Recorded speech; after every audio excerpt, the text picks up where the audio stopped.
코드를 같이 보도록 할까요? 코드가 있지만 한 줄씩 같이 쳐보도록 하겠습니다. 먼저 New Text 파일을 누르고 언어를 선택을 해볼게요. 언어는 파이썬이죠. 파이썬. 저장을 눌러서 파일에 Save As로 가서 저장을 해보도록 하겠습니다. 저는 C 드라이브에 MySQL에 파이썬이라는 폴더에 저장을 하려고 하는데요. 웹크롤링 1.py 웹크롤링 1.py로 저장을 하도록 하겠습니다. 자, 이렇게 해서 빈 파이썬 파일 하나가 만들어졌고요. 우측 하단에 보시면 인터프리터가 있죠. 인터프리터. 우측 하단에 제가 마우스 커서를 올려놨는데 경로가 나와요. 파이썬 인터프리터 컴파일러가 어디에 있는지 C 드라이브에 파이썬 311에 python.exe로 나와 있습니다. 클릭을 해보시면 파이썬 3.11은 여기에 깔려 있고요. 여기에 깔려 있고 다른 버전도 막 이렇게 깔려 있는데 저 같은 경우에는 여러분들도 파이썬을 설치를 하신 다음에 경로를 외우셨다가 요 인터프리터 패스로 지정을 해주시면 되겠습니다. 이걸로 지정을 해주시고 저는 이렇게 해서 파이썬 3.11을 사용을 하도록 하겠습니다. 먼저 from bs4 import beautiful soup from bs4 import beautiful soup 그리고 import url lib request as req 두 개의 모듈을 불러와 줍니다. beautiful soup이라고 하는 웹 크롤링에 사용하는 모듈과 req라고 하는 역시 웹사이트에 파이썬에서 웹브라우저를 사용해서 웹사이트에 접속하는 모듈이라고 생각하시면 되는데요. 이 request라는 모듈을 불러옵니다. 그리고 두 줄 쳤으니까 실행 한번 해볼까요? 실행 한번 해보는데 우측 상단에 보시면은 먼저 run python 파일 이걸로 돌려보도록 할게요. run python 파일을 돌리면 밑에 명령어를 실행을 합니다. python.exe 그리고 웹크롤링 1.py python.exe 웹크롤링 1.py 이렇게 실행한 거죠.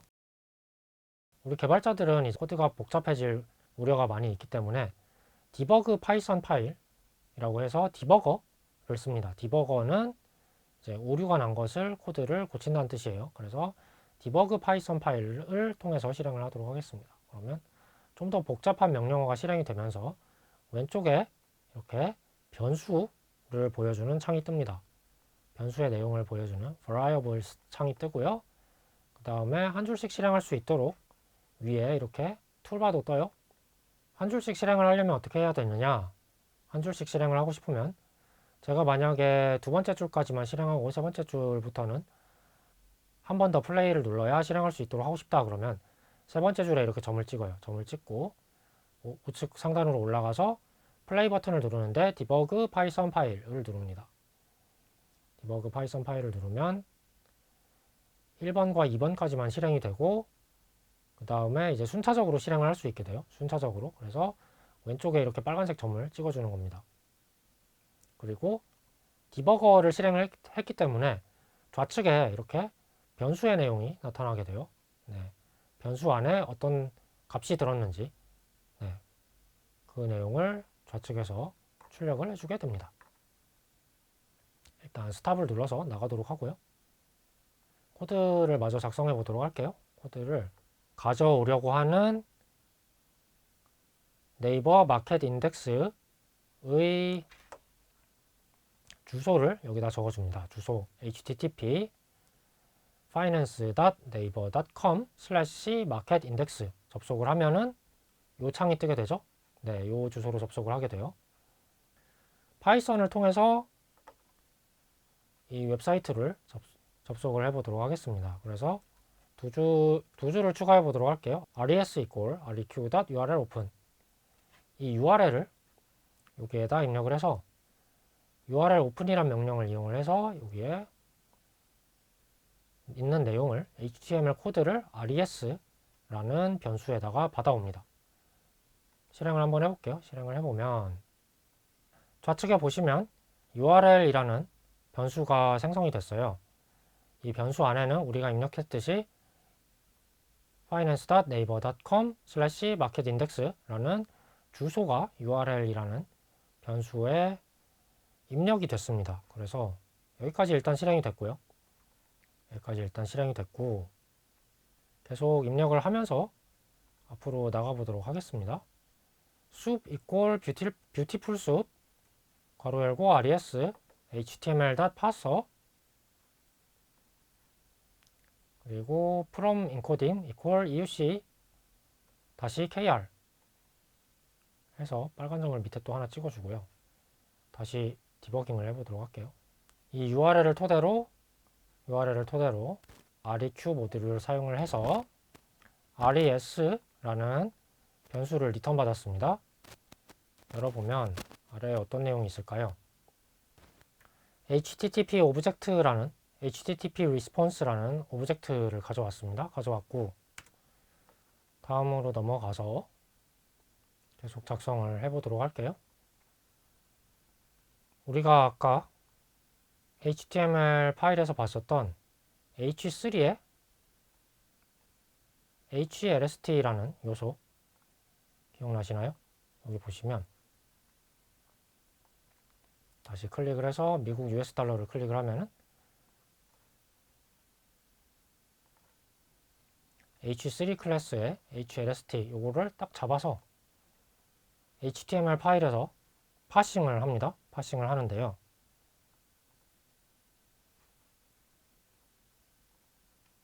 여기 있죠? H3의 HLST 그 다음에 span.blind 보시면 H3의 HLST에 가서 span.blind 요 안에 있는 내용 그러니까 요 내용을 H3의 HLST의 span의 blind를 요 안에 있는 내용 요 미국 USD 요걸 가져오기 위해서 크롤링을 하는 겁니다. 그래서 이렇게 하고 나면은 span 안에 있는 내용 요 안에 있는 내용을 가져올 수가 있겠죠. 그래서 이렇게 지정을 해주고 select를 통해서 soup.select soup은 HTML 파일이 수프 그릇 안에 들어가 있는 모양을 상상하시면 됩니다. HTML 파일이 HTML 파일 전체가 숲 안에 들어가 있는데 그 중에서 우리가 필요한 내용을 select 명령어를 통해서 불러오는 거예요. 그래서 soup.select 이렇게 지정을 해줍니다. 그리고 가져온 내용을 name 언더바 nation 국가 이름이죠. 달러인지 엔화인지 유로인지를 나타내주는 그 내용을 여기다 지정을 해주고요. 그 다음에 select span.value 라고 되어 있는데 span.value 라고 해서 1320원 인 숫자를 가져오기 위해서 지정을 해줍니다. 지정을 span.value를 해서 이 내용을 가져오는 거죠. 그래서 포문을 돌려줄 건데 포문을 이렇게 돌려주도록 하겠습니다. 입력을 먼저 하시고요. i는 0부터 for 시리스트 in 수프에 이제 요소가 여러 개가 있는데 이런 식으로 이제 H3 요소, H3 LST인 게 한두 개가 아니고 여러 개예요. 여러 개이고 왜냐면 12개를 가져오기로 했기 때문에 여기 1번 하나 있고 2번 하나 있고 두 번째 거 클릭해 볼까요? 두 번째 거 클릭하면 여기도 동일하게 요소가 H3의 클래스 HLST 이렇게 되어 있습니다. 그래서 이렇게 지정이 되어 있는 거를 전부 포문으로 가져오는 거예요. 그래서 이번에 세 번째 거를 클릭을 해보면 역시 H3의 HLST 열어보면은 내용이 다르죠. 이번에는 유럽연합이라고 나와 있으니까 유로화를 가리키는 게 되겠습니다. 여기 있죠. 유로화.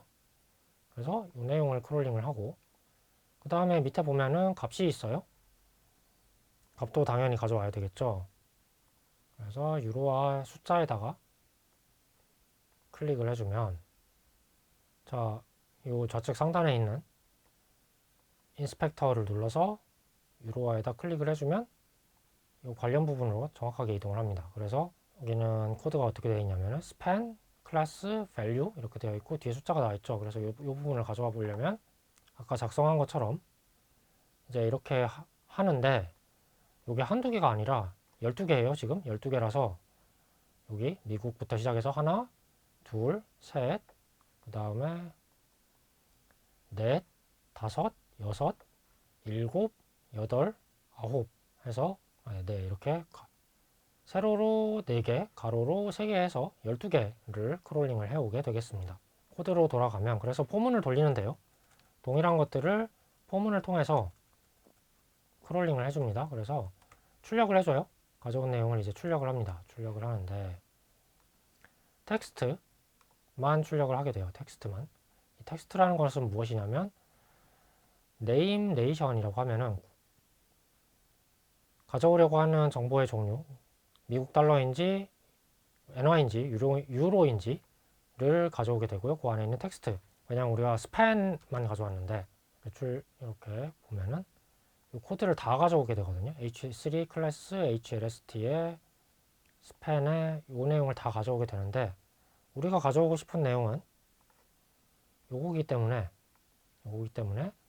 여기다가 그냥 다 텍스트를 추가를 해주면 추가를 해주게 되면 텍스트만 추출이 돼서 나오게 됩니다. 여기도 마찬가지. 이제 이거 숫자에 해당하는 부분인데 숫자에 해당하는 부분에 다른 HTML 요소를 제거해야 되기 때문에 숫자에 해당하는 부분 요거죠. 요건데 요것만 가져오고 싶고 요 내용은 제거를 하고 싶어요. 그래서 요 내용이 텍스트에 해당하기 때문에 이렇게 닷 텍스트로 지정을 해줍니다. 그래서 포문을 돌려서 12번을 실행을 하게 되고요. 12번을 실행한 다음에 실제로 한번 돌려보겠습니다. 20줄짜리 코드인데요.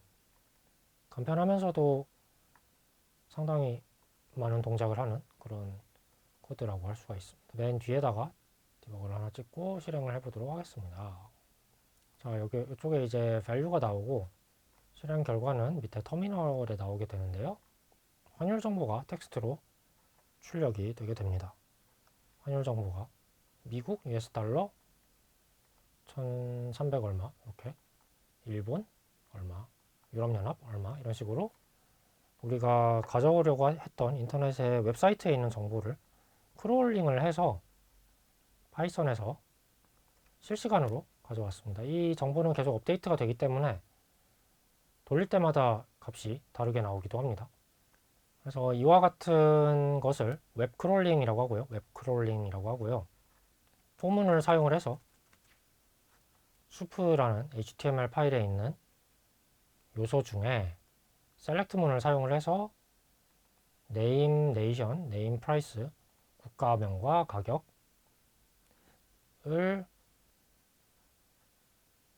파싱을 한 다음에 요소를 추출을 한 다음에 12개가 있기 때문에 포문으로 돌렸습니다. 돌려서 요 안에 있는 게 번호죠.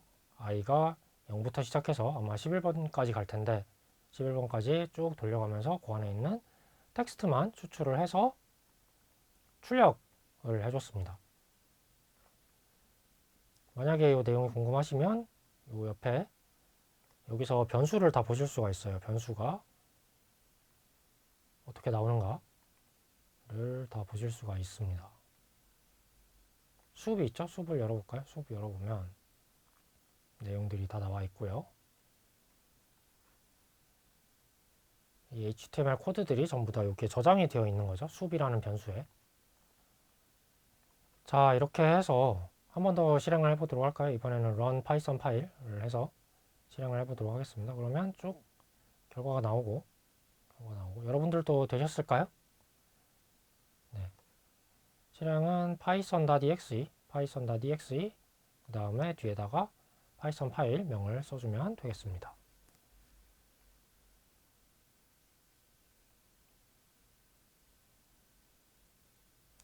이렇게 해서 첫 번째 웹크롤링 1.py 파일 실습을 했습니다. 두 번째로 넘어가도록 할게요.